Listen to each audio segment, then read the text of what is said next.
Тұманбай Молдағалиевтің өлеңіне жазылған Шәмші Қалдаяқовтың әні «Шығыстың шолпаны».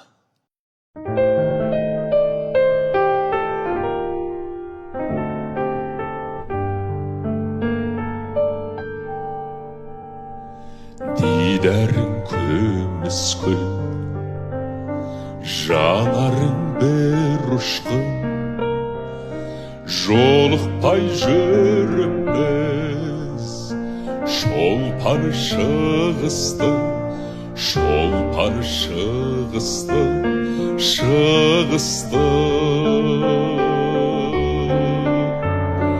Өзіңді көрдім де қиялға ердім мен, еркіндік болалы ма